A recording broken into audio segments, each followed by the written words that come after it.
Hi guys, welcome to Safe Diving. So as you probably noticed, I've just kind of stopped calling these like June, July or sort of any kind of parts for these videos because you guys just keep sending in some questions and I can't really do it on a monthly basis, so I'm doing it just sort of as and when I get enough questions. So yeah, if ever you have any kind of questions, comments, queries or corrections, yeah, let me know down in the comments below or sort of anywhere on my sort of social media channels, whether on Instagram or Facebook or wherever, and yeah, I'll sort of get back to you, and then I'll sort of add it to a list for my next Q&A. So I've got lots of questions to run through. Yeah, let's crack on.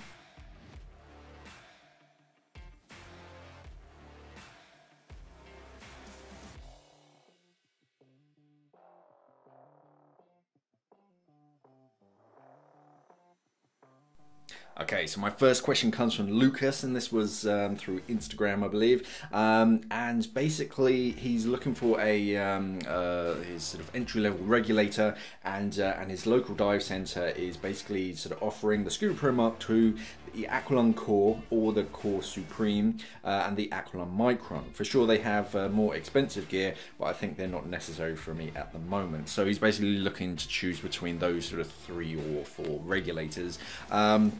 So the Scuba Pro Mark II, the Mark II is just the first stage, but it comes as standard with either the 095 or the 195, which is a nice regulator. The only downside is that it's kind of a spoke pattern design. So the first stage, the hoses, they all come out like radially, which can make hose routing a little bit awkward at times. It's kind of okay, but sometimes you just have a hose pipe just coming straight out and you just kind of want it a bit neater. And it only has a single high pressure port, so if you want to have gauges and a wireless transmitter even at a later stage, you can't unless you find some kind of Y splitter, and there aren't too many of those around. So it's a lovely regulator, but yeah, I just kind of leave that one, to be honest.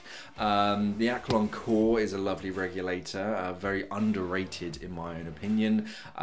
In this country, in the UK, I don't believe they actually brought the Core out. They only brought the Core Supreme. I've been looking around, there's only about $20 price difference, and for the upgrade in the sort of cold water performance that you get in the Supreme version, yeah, it's kind of a no-brainer for me.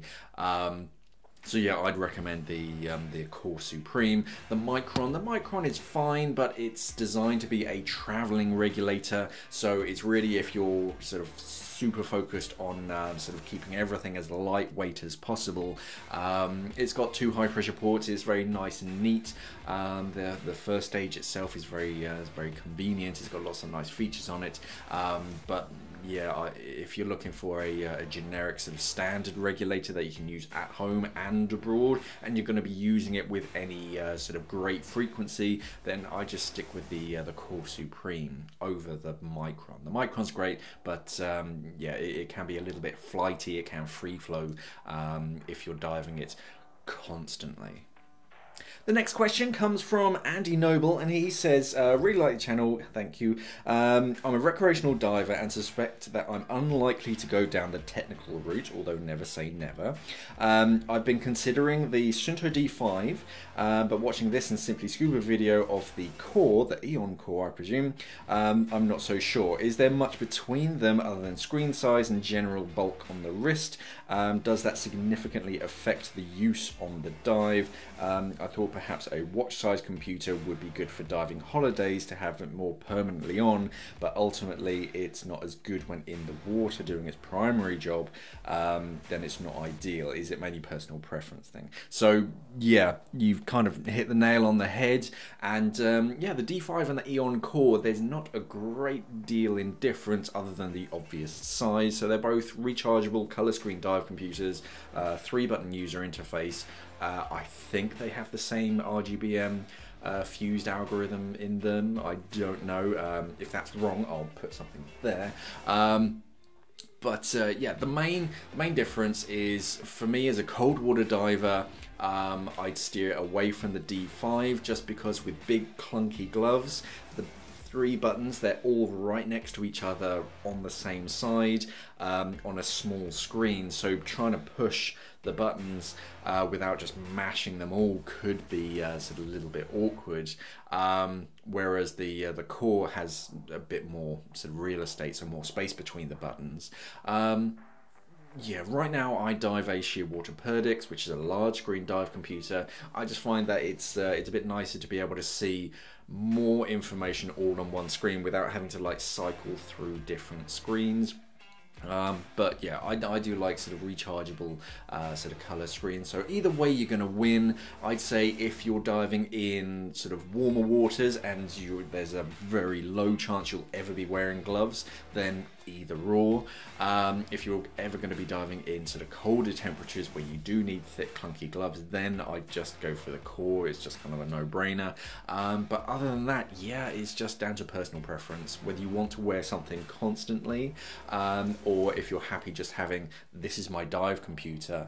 Yeah, other than that, I just sort of be aware when you're buying sort of Suunto dive computers is that recently they've been sort of rejigging exactly what comes with the dive computers. So previously, like the Suunto Viper Novo, sorry, it came with this, that, and the other, and like an extension strap. No, it came with like a different type of strap or something, and they're just sort of cutting back. They're also reducing the pricing a little bit, obviously, but yeah, it doesn't come with all of the extras that you used to. So just double check sort of what comes with it and what's actually going to be in the box, just so that you don't have to sort of go out and buy an extension strap or something. Okay, now Reed Matthews asks, do you empty each pocket and rinse each item off individually after each dive? And that was basically on sort of what I keep in my thigh pockets. I'll rinse them off. If I'm diving sort of multiple dives during the day, sort of 3 or 4 dives, then I'm not going to take everything out, sort of rinse it down and then sort of stow it back away properly. Normally, if the boat has a sort of fresh water sort of siphon, then yeah, I'll just sort of open the pocket and just kind of rinse it down. The same with my dive computer and the inside of my second stage whilst it's still pressurized. But that's about it, because you're just going to spend more time. If I'm not diving for a particularly long time, or if I've been diving in just disgusting water, then yes, I'll spend a bit more time taking stuff out and washing it down properly. But yeah, if I'm not diving for like a few days, then yes, I'll take everything out. I'll sort of rinse down all the valves, make sure there's no sort of salt or verdigris buildup or any kind of nasties sort of in any sort of intrinsic parts of it, because yeah, you kind of want to find out that, oh, your bolt snap's getting knackered, or this valve sticks when you're out of the water and you've got a nice freshwater hose cleaning it all down. You don't want to find that out because you haven't been looking after your gear 30 meters under the water and you can't use whatever you're trying to do. So yeah, if I'm doing multiple days diving, I'll just kind of give it a quick rinse. If it's going to be any more than 2 days between dives, then yeah, I'll take everything out and I'll wash it properly and then dry it properly and then sort of stir it away ready for the next dive. Chris Granger asks, I'm going to be buying my first backplate wing. I'm looking at the Maris XR and the X-Deep Zen Standard. In your opinion, are the alterations X-Deep made to their systems worth the extra $200 over the basic setup of the XR? So, so the XR setup, I think they just call it a single cylinder system, is fine. It's basically the backplate that I use, and it's a sort of single cylinder. Well, they're both single cylinder wings, but yeah, the X-Deep are very good at taking traditional concepts and then just kind of twisting them to make them more effective and more efficient. So yes, given the choice, if I was just sort of starting out, if this was me, like, I don't know, what, 10 years ago or whenever it was, and I was just starting out on backplate and wings, and I had the option to get an X-Deep, something like a Zen or something, then yes, I would sort of invest that. If I could sell my sort of single cylinder lightweight sort of travel backplate for what I paid for it, then yes, I'd sell that, and then I'd sort of invest in an X-Deep sort of Zen, and it probably would be the Zen. You also get the Ghost, which is very, very similar. I think the main difference between the two is in the bladder. The Ghost, I think, is just a single shell, whereas the Zen has a double shell, I think. Again, I'll put here if I'm wrong, but no, it just means you get that added sort of protection, because there's negligible sort of weight difference. So the back plate is pretty much the same. It's ever so slightly different. I think the harness is a little less DIR, but hey, the main problem with X-Deep, however, is that their compatibility with different brands can be a little bit shaky at times. You can't just sort of pick up an Apex wing and then slap that on the back. So if you're looking for a like a customizable backplate and wing system that you just take the single wing off and then fit a twin wing, it kind of has to be X-Deep, just because the grommet holes need to line up. So that's the only caveat that I'd put on that. There's nothing wrong with the X-Deep. I'm actually sorry, the Mars XR. I'm kind of liking their new range, because they're kind of mixing it up. It's not just standard black and stainless steel or aluminium backplates. They're actually putting patterns on them, which is pretty cool. The first one they tried out was the Red Devil, which is very, very cool. Now they've got Psycho Calavera, which is very funky. But yeah, given the choice between the two, and yeah, a $200 increase, yeah, it's definitely worth it, because the backplate mainly is that sort of X shape. So it's going to be much more comfortable across your back. The Y-shaped crotch strap as well. It might not sound much, but actually, yeah, you're getting twice as much sort of D-rings, and yeah, it's a bit softer down there. Harry Pink asks, any chance on a video themed around shutdowns and valve drills? Yeah, I can definitely do that. I don't think I'll be in the water for a little while, because sort of, yeah, it's still a little bit sketchy where we are, but yeah, I can do something about sort of shutdown drills, and yeah, just preparing for a shutdown drill. If you don't know, is basically how you sort of switch down different valves, just to prevent a leak, and if you can, sort of repair your regulator if you're on a twin set. But yeah, I can definitely do that. Mauro Glacia asks, equipping and removing a BCD whilst on the surface is a very important and useful skill. Can it be done with a backplate? So yes, is the short answer. So especially if you have a quick release harness, then it's pretty much the same as your traditional recreational BCD. But yeah, even with my single piece harness, you can still get in and out of your BCD in the water for whatever reason. If anything, it's arguably easier to do it in the water, because you don't have to do the kind of yoga positions to try and get into a single piece harness when you're on the deck of the boat. If it's in the water, then yeah, you can kind of sort of get into it. Obviously the procedure is slightly different. You don't do all of that and adjust the straps and clips and all that kind of stuff, but yeah, it's just as easy to sort of get in and out of your BCD when you're in the water, arguably easier. Matthew Holton asks, I'm looking to buy a new set of regulators. I like the idea of a swivel turret first stage along with a new primary and octo that I can use both in colder waters plus abroad, Egypt, etc. I'm leaning towards Apex. Yeah, they're a very good brand. They're my sort of chosen brand, as it were. Could I in theory go for a DST first stage and then something like an MTXRC or an XL4? Would they marry up with the Apex easier than say an Oceanic or Hollis first stage? So the first thing is, especially in this country, you can't mix and match brands, so you can't take a Scuba Pro first stage and then fit an Apex second stage. In Europe, as far as I'm aware, they all have to go through EN 250 testing, and it's the configuration, the first stage and the second stage configuration. So Scuba Pro, I believe, are one of the rare few that basically combine and test every single combination, maybe, but they definitely sort of test a lot of different combinations. And bear in mind, it costs something ridiculous like 5,000 euros just to test each of those combinations. So when you see a lot of manufacturers just come out with, this is the Mares Epic 82X, that's the combination that they sell it as. And as much as you can buy the individual components, if you then assemble them yourself, then strictly, or you sort of mix and match, then strictly they're not covered by sort of EN250. So if something bad happens, then I don't believe the warranty sort of counts, because you've put it in this configuration. So yeah, I think even changing hoses can void some warranty, so do be a little bit careful there. Sticking in brands, yeah,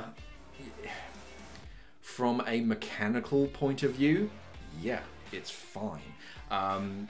You just have to balance the interstage pressure, because you can't just fit any second stage to a first stage and it just switch it on and it works fine. They kind of have to be balanced, so they don't free flow, or you can't get any gas out of them whatsoever. When you try and stick into one brand, Apex and Apex, then yeah, it kind of works, but again, you come across that sort of EN250 that you do have to be careful with. So if you're after a 5-port swivel turret, then yeah, you can stay with the MTX-R or the MTX-RC, the newer version, because that is a 5-port swivel turret. A bit more expensive, but they're more designed for really cold water diving. So yeah, if you're diving somewhere really sort of Arctic, I mean, the original black version, the MTX, the military version that we can't get hold of, unfortunately, super, they got away with, or they did away with all of the twiddly bits, no twiddly bits, so the soldiers and whatnot, they couldn't screw up their regulators. They made it as simple as possible, cold water performance, it like can almost not ice over by all the different sort of heat sinks and the sort of rubber end caps and all that kind of stuff that they did to it. It's great in cold water, but it's not the most pleasant of breathe, which is why on the MTX RC, the newest version, they added that breathing adjustment, that lost its, I think it was the NEDU, the Navy Experimental Diving Unit's accreditation, because they didn't want that.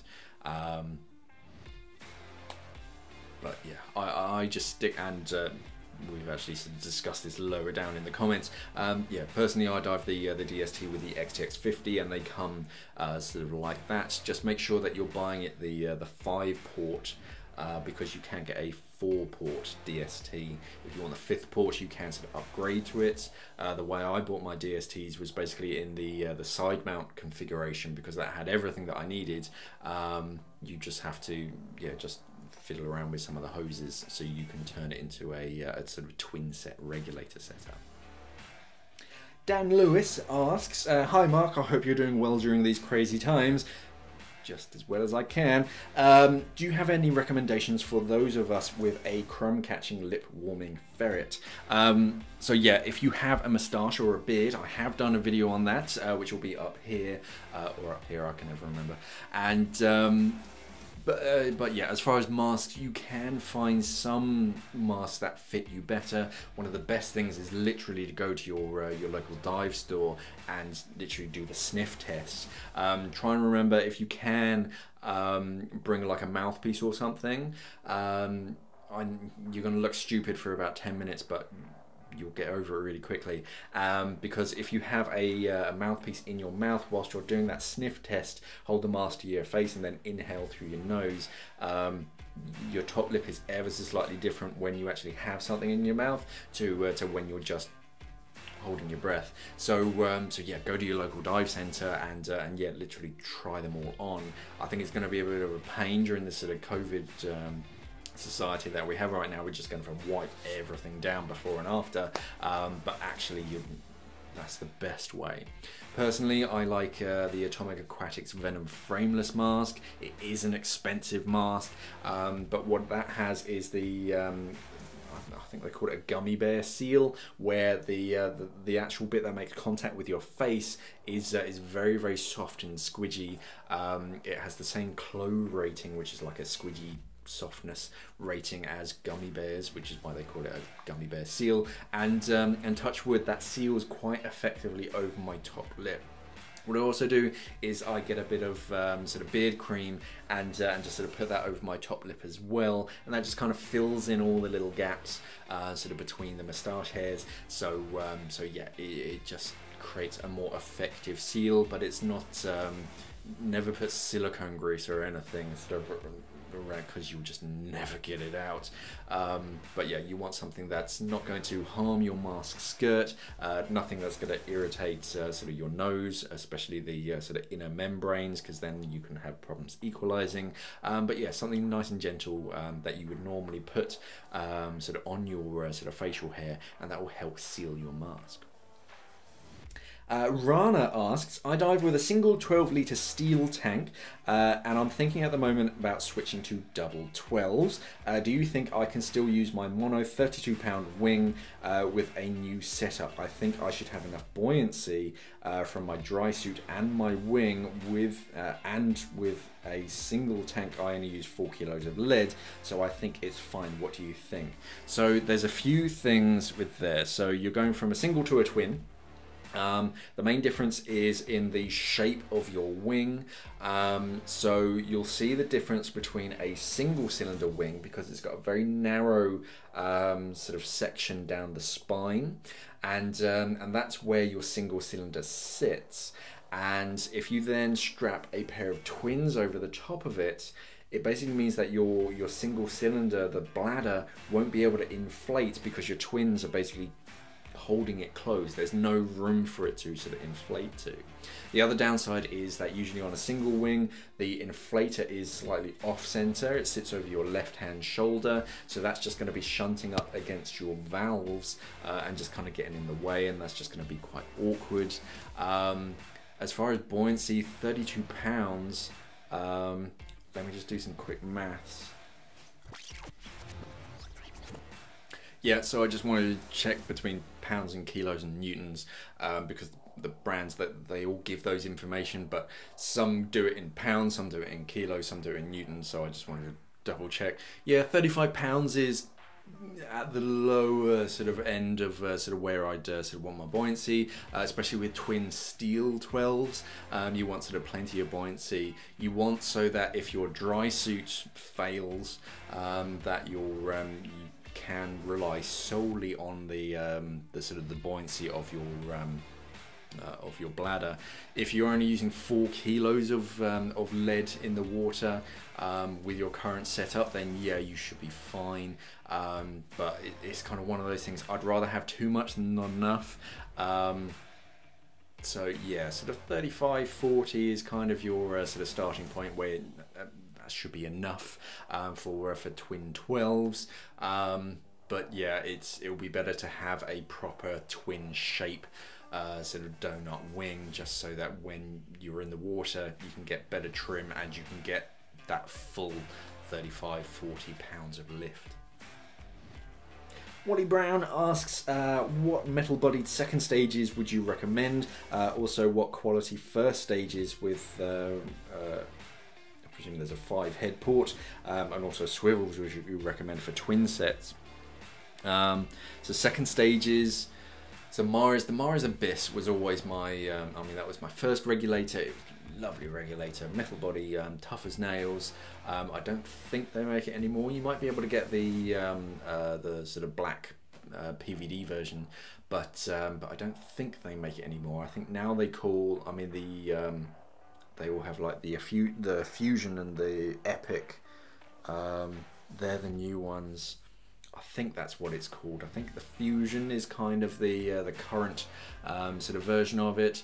I'd avoid the adjustable version because you've just got another twiddly bit.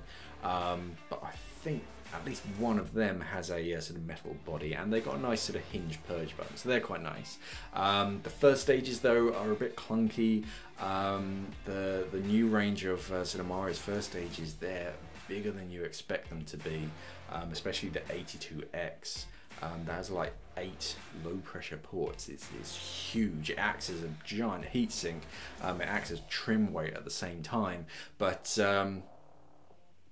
yeah, second stage is Scuba Pro A700 is a beautiful second stage, and I've actually pulled them apart, and yeah, very nice, very pretty. I'd be a little bit worried about bumping and scraping it, but yeah, that's very nice. And it comes with the Mark 25 Evo, which is a very smart 5-port swivel turret.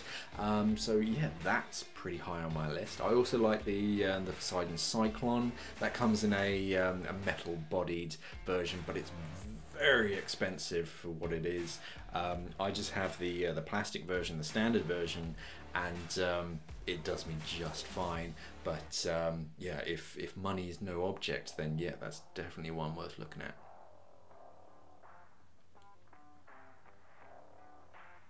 First stages, yeah, so you got the Mark 25 from Scuba Pro, very nice. I did know I can't remember whether he's a dive master or instructor, who said he'd never dive it because it has such a high flow rate, so that if you get a free flow or a ruptured hose, it would you'd lose all your gas really fast.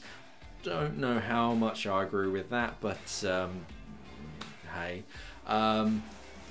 The only thing that I don't like about the Mark 25 Evo is that they decided to go down the route of sort of X-TIS and whatnot, which is fine. It improves the cold water performance, but they haven't traditionally environmentally sealed it, so you can get contaminants and stuff and algae getting inside of the first stage, not into the sort of actual sort of moving parts and components and whatnot, but it can sort of get around the spring and you can literally see it through the holes in the side. So sort of washing it out, you've got to be a bit more thorough. I obviously love the Apex DST. 5-port swivel turrets. It's nice and neat. The only downside I don't like about it is that if you have hoses fitted, you can't do a full 360. The din wheel is just a little bit too close, and it actually hits the hoses, so you can only do a sort of a simple rotation depending on how many hoses you have fitted. And then you have the MTX, or whatever they call it, the MTX RC, whatever the first stage is actually called. I don't know if it has a different name, but yeah, it's a cold water 5-port swivel turret. Yeah, that is a lovely first stage. Christopher Blair asks, do you have an email where people can ask off-topic questions so we don't hijack the comments? Yes, you can always write to me at flappysnaghazard@gmail.com, and yeah, I'll get back to you, and I might even put your questions up on here if they're interesting enough. Colm Doherty, and they basically ask, where is Simply Scuba? So that was the question. I mean, where is it? It's in Faversham in Kent in the UK. But I think they mean more sort of, are they still running? At the moment, I don't really know. It went into administration a while back. I was made redundant from there at the beginning of June. Has it been that long? But yeah, I believe from what I last saw, they were still trading, kind of selling through stock, but I don't actually know whether it's going to continue and sort of come back, or whether it's just going to go into liquidation or whatever it is, business terms. But yeah, at the moment, I don't think they have sort of much of a future, to be brutally honest. Okay, and Matt Vish asks a few questions. Okay, so one, why don't you like fluted SMBs? So fluted SMBs are basically where at the bottom of a DSMB it has a sort of bottleneck that you can inflate it either with an octo or with the exhaust from your primary, and then as the air goes up and then expands as it's ascending, it sort of closes that bottom. The reason why I don't like them is that if that doesn't reach like peak inflatedness as it's sort of ascending, then that isn't completely closed. So your SMB can shoot up, it can reach the surface, flop over, and then air can escape. Not as much as an open-ended DSMB, but if you have a closed cell DSMB, then yeah, whatever air that you put inside of it, it can't escape until you pull on that sort of dump valve. So that's why I'm not a huge fan of fluted SMBs. Second question was wrist-mounted dive computer left or right, and why? So I put my dive computer on my right-hand wrist now. It's kind of moved around sort of over the years, but it makes more sense to have it on my right because I'm using my left hand to control my buoyancy, either through my inflator or through the dump valve at my kidney, and that way I can be looking at my dive computer, monitoring my depth and my decompression and everything, whilst controlling my buoyancy. So it just kind of makes sense to put it on that side. Divers Ready posted a very valid clip about the future and sort of required changes in the diving industry. There's a link, I'll put a link down in the comments below, and I'll pin it up on that little iCard. I'd love to hear your opinion. Personally, I also think that we have to see this whole COVID situation as an opportunity to make scuba diving awesome again. So I don't have a great deal of time on my camera, so I'm actually going to cut it here because this might take some time. Okay, so James's first point was about the kind of the animosity in the overall diving industry, and yeah, I've seen this firsthand. I've been at a dive site with a couple of friends, and yeah, this was the first-hand account of one of my friends. She was in the changing room with another girl, and they were just sort of getting ready, getting their dry suits on. Nice conversation, but as soon as it came out that that she was a paddy diver, the other diver just cut that conversation off and wasn't interested. And especially even later on, there was actually a diver incident with their group, and there had to be a rescue helicopter and everything, and yeah, afterwards we were trying to see if their friend was sort of alright, and one of the other group literally just stood right in between us and with his back to us and just ended the conversation. So yeah, there's just this ridiculous animosity between different training agencies, and it has to stop. It's just so childish, and it's not even, I don't even see why it's kind of like that. I mean, okay, so you learn how to do something a slightly different way, but I don't see, I don't know, driving instructors just sort of going on all-out war on how to teach people how to drive. It's just daft. So yes, that very much needs to change. When you're actually on a dive boat, touch wood, I don't think I've ever seen it sort of out in the Red Sea or something. Everyone's lovely. I don't think I've really ever seen that. Everyone's very chilled, even at the sort of the dive center afterwards. Everyone's fine, but it's just the select few, and yes, you see it mostly online, but that's just because of keyboard warriors. You can just hide behind your monitor. They can sort of throw out a lot of hateful stuff, but yeah, people get really polarized and really sort of passionate about how you're doing something ever so slightly differently, and yeah, they will jump down your throat, and that does need to change so that we can attract new divers. We do need to be a more sort of inclusive sport, and another way that we're sort of kicking ourselves in the feet is in our dive shows. Now, I wasn't there for this dive show. It's been a while since I've been to one of the British dive shows, because in my opinion they've just been going downhill for years. But yeah, someone said a few years ago they actually had two halls. One was the scuba diving show, and then one was just a general sort of outdoors show. And because they were right next to one another and it was similar interests, they actually said, oh, why don't we just remove this partition? And they sort of had this big open section for both of the shows. And on their side they had, yeah, people with mountain bikes and like half pipes and all that kind of stuff, doing all this like really interesting stuff and climbing walls, and it was all very exciting.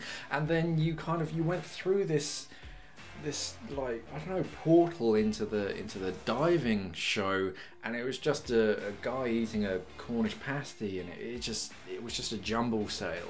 So we need to really sort of ramp it up. We need to get some young, interesting, and sort of excitable, some new blood into the sport, and yeah, really sort of portray that, and it doesn't start just in sort of online social media. Well, yeah, that's where it starts, but it has to continue into our dive centres. The dive centres are the ones that I visited, at least. A lot of them are just they're tired. There's no real like excitement there. There's no passion, because they've lost their buzz, to be honest. They've lost that sort of passion in sort of selling the dream of sort of scuba diving. So yeah, you can walk into some dive centres and there's like a few clips and stuff on the wall, but they're like 20 years old. It's kind of dark. The flooring is just kind of naff, and it's just we need to change a bit. You go into like a surf shop or a skateboarding store, or bikes, like mountain bikes and whatnot, and it's all kind of clean and kind of modern. It's all kind of exciting. You kind of see all of this product. So yeah, we do need to do something. Now, I'm not saying that I know exactly what we need to do, and if we do this it will work, but we definitely need to do something. We need to just sort of get up off our seats and just sort of get a bit more excitable and a bit more passionate, and yeah, just go through stock, and just, if it's 20 years old, you're not going to sell it, so it's not worth anything. So just get rid of it. Try and get some new stuff in, get a new sort of lick of paint, and just make stuff a bit more exciting, and yeah, try and get some new people into scuba diving. The next bit was on the IDC, and that needs to sort of improve, and yeah, I've got a few points on this. So the first one is that when I was doing my IDC, I was the only candidate when I was on the sort of the instructor development course, and so I had quite a sort of shuttered view on sort of other candidates. As soon as we reached the instructor examination, I was actually horrified by some of the other candidates that were not only taking part but sort of passing, because basically when I sort of got to the professional tier, sorry, let me go back a bit. So as a advanced open water diver, I basically started working at the dive center, and instead of them paying me, they basically paid me in courses, and yeah, I got all the way up to sort of dive master, and that took a good sort of year or so, and then I was a year as a dive master, and then I decided to sort of do my instructors sort of course, and through that I've been working at a dive center, and that's kind of what I was immersed in the sort of scuba diving industry, how to teach people, and sort of all about the equipment, and servicing the equipment, and sort of all aspects of sort of diving. I was learning sort of on the job, which was very important for me. This is why I do this kind of stuff, to try and get my knowledge that I picked up back out there, so that people can become better scuba divers. But yeah, then when I was like in the pool with these other instructor candidates, and they were just really lackluster and just sort of lacking in skills, and I was kind of looking at them horrified, thinking, really? Are we at the same kind of tier where we're all going to be sort of released out into the general public to teach people how to scuba dive? And yeah, that did worry me. When I was actually on my course, they teach you some things. They basically taught me how to sell a pair of fins, which I already knew. They taught me how to sort of go through the instructor manual and do all the courses properly, to the right ratios and all that kind of stuff. But there wasn't anything about, right, so now we need to do this, and we need to sort of teach you how to sort of run a successful dive center, a successful business, and that's one reason why the previous point kind of links in, is that a lot of dive centers were sort of started and are still run by scuba divers. They're instructors who kind of enjoyed the sport so much that they decided to, well, hey, I enjoy teaching people how to scuba dive, I might as well start up my own dive centre. There's a gap in the market here. But they're hot on sort of teaching. They're amazing at teaching scuba diving, but they're not businessmen. They don't have that training on how to run a successful dive center or even a successful business, especially in the modern world. So yeah, we do need to change that up a bit, whether it is putting more emphasis in your instructor development course on how to run a successful sort of business, looking at margins and profits and all that kind of stuff. Maybe we need to put something in there, or at least sort of spend a bit more time on it. But the sort of existing dive centers do kind of need to take a step back and kind of look around and go, you know what, yeah, my dive center does need to change.